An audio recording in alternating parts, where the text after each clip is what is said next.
So has customer satisfaction feedback and measurements ever helped you save an account? Yes, it has. And I think I mentioned earlier, one of the examples we did have, we had a client that was the senior executive level team appeared to be unhappy with us, yet the end users were happy. And when we were able to sit down with the senior management team, share the feedback from the surveys, in particular, I think the example I used earlier was their own internal process of a call sitting at their internal help desk between 3 and 5 days before it was ever escalated to us, the service provider, to resolve that issue. Senior management was unaware of that issue. That, us being able to have that honest type of feedback from the end users, just as we use a neutral third-party process to get feedback from our clients, we're kind of looked at as a third party as well when we can sit down with senior executives, share the results of what we learned about the account, and certainly offer to help them. And that's also allowed us to find consulting opportunities because now we become that trusted advisor within the account. We're not in there to point fingers. What we're in there to do is share information that we learned about how we can help them improve their business. It's interesting for you to for you to mention some of the things that you do to measure and to monitor the success of your technicians in the field, connecting their actual performance to the perceived performance as reported by the customer. How does that play into how you actually measure and incent your techs or your agents? Okay. Well, really, when you say agents, you're talking, and I have to apologize for that. I was thinking of something else. But our associates that sit on our service desk that talk to our clients are actually agents. In the field, we call them, obviously, field service engineers. CompuCom has a bonus plan that all associates and managers in this company are eligible to participate in. One of the criteria that we use for both rewarding our engineers or agents at the help desk is the feedback we get from clients from the conversations. We do these attaboys. We also give something called zap points. It's kind of spur of the moment recognition. If we get a kudo from a client and our client says, one of our people went above and beyond what they thought and they were very happy, we'll reward that person with some, again, zap points that they can basically use to kind of get items out of a gift catalog. And then we also, at the agent level at the service desk, we give them what's called CompuCash. Again, it's another form of recognition. And there we actually have, prizes or awards and that they can select from, and they can use their CompuCash to basically get those awards when they'd like to get them.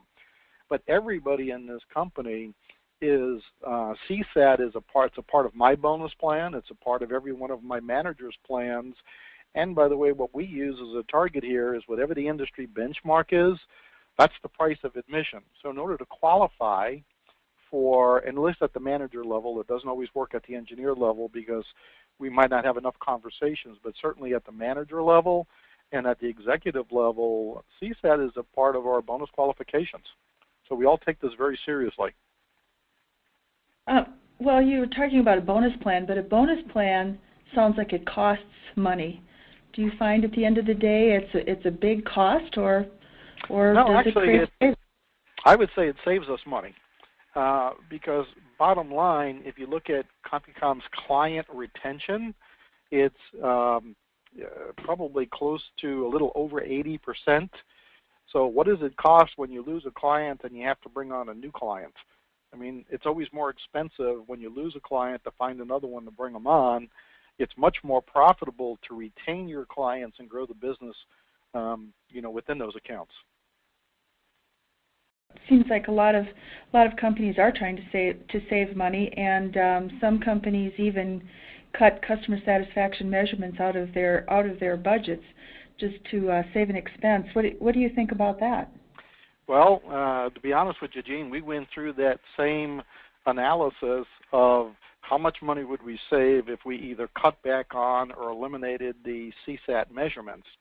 And reality is when we sat down as an executive team, we decided that the cost of not having current client feedback would be more than what it's costing us to do the surveys.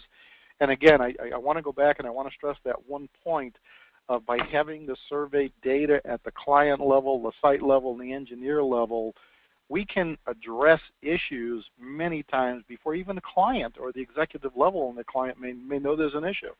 So I don't think, it's a small cost to pay for client retention and for growing the business within the accounts. And the other thing that clients always are very pleased with, when we go proactively to them to tell them about an issue we're seeing, whether it be with our people or within the account, it's much easier to do that up front than have to defend yourself when a client comes back to you with an issue.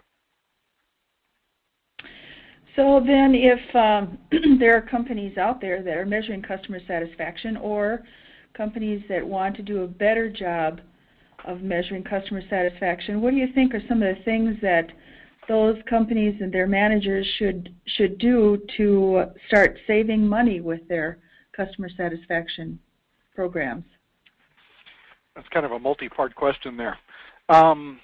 The first thing is, and it's kind of the way we present to our clients, even back at whether it be an RFP stage or an RFI stage, we always make it a point that we tell the client about what our continuous improvement process is. And that is that we take feedback from our clients through a random survey process. We look at ourselves question by question, and we generally do share with the clients, certainly during implementation of bringing on a new account or additional business within an account. We share what the survey process is. We share the questions. And then we also say what we always compare ourselves to is the industry, who our competitors are. And although we don't know what the results of our competitors are, we do know what the overall benchmark is.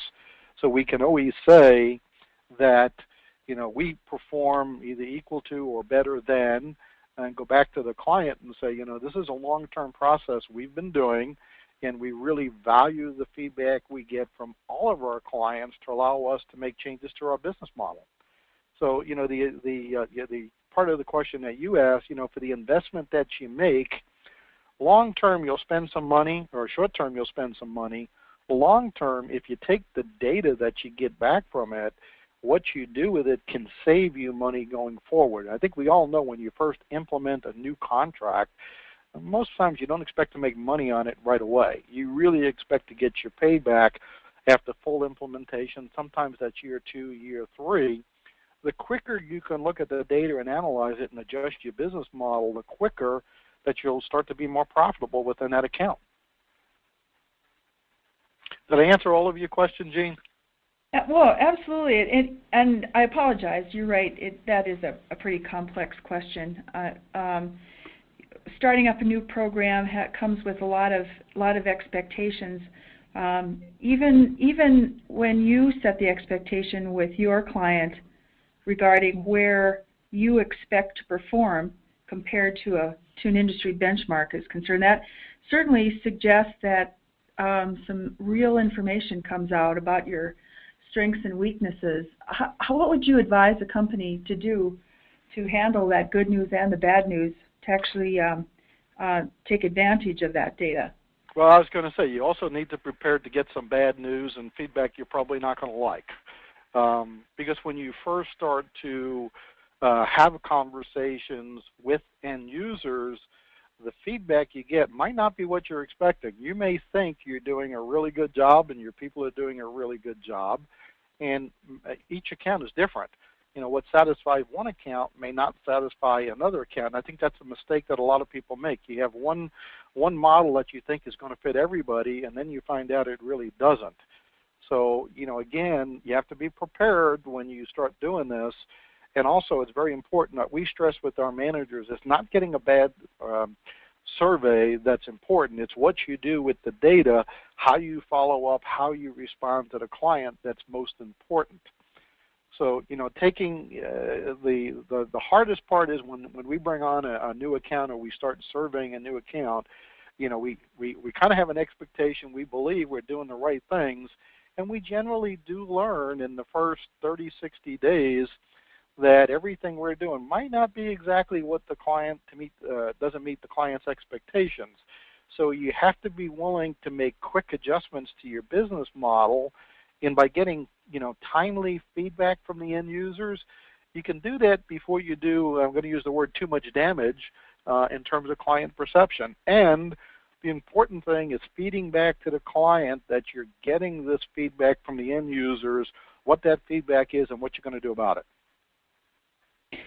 Sounds like you're very open with what you learn and how you share that information with your clients. It sounds like that's proven to be very valuable to you.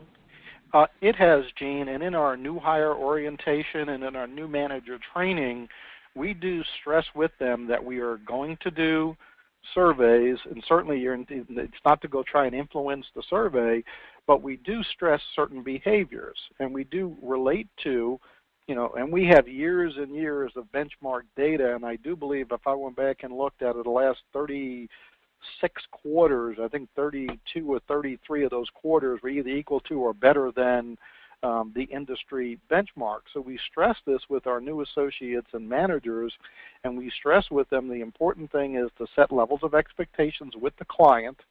Nice thing is generally if we've been doing surveys within a client for a good period of time, we know what the client expectations are, so we can better prepare our engineers. It may be something as simple as when an engineer arrives on site, not just checking in with the end user, but checking in with the manager for that particular department. That might be a hot point in that account that maybe it isn't somewhere else. Providing feedback before you leave the account. If you have to, and it's always going to happen, you don't always have all the parts you need to fix it the first time you're there, but explaining to the client that you were not able to complete the repair, what you need to complete the repair, and when you're going to be back. The client might not like it, but on the other side of that, they're much feel better when they're informed of exactly what's happening and when it's going to happen. So again, it's kind of cutting off some of that stuff before it ever gets escalated by just giving the customer good, honest, accurate feedback. And that's really what we stress in the training. It's not the results of the survey, it's what you do with the information and how you can proactively or how you should be responding when you're on site at that particular client.